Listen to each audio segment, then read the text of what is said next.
ఉస్మానియా యూనివర్సిటీలో రెండు విద్యార్థి సంఘాల మధ్య అర్ధరాత్రి తీవ్ర ఘర్షణ చోటు చేసుకుంది. కొంతకాలం క్రితం ఓయూలో నిరుద్యోగ విద్యార్థులందరూ కలిసి ఓయూ నిరుద్యోగ జేఏసీగా ఏర్పడ్డారు. కాంట్రాక్టు ఉద్యోగులను క్రమబద్ధీకరించాలన్న ప్రభుత్వ నిర్ణయాన్ని వ్యతిరేకిస్తూ ఓయూ నిరుద్యోగ విద్యార్థి సంఘం గత కొంతకాలంగా ఆందోళన చేస్తోంది.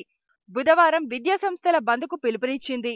ఈ సందర్భంగా ప్రభుత్వం దిష్టిబొమ్మను తగలబెట్టారు.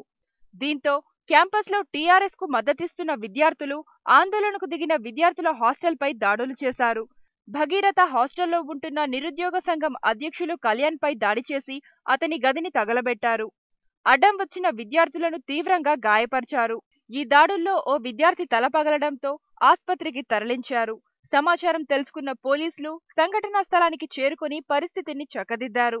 అనంతరం ఫైర్ సిబ్బందితో మంటలను అదుపులోకి తెచ్చారు.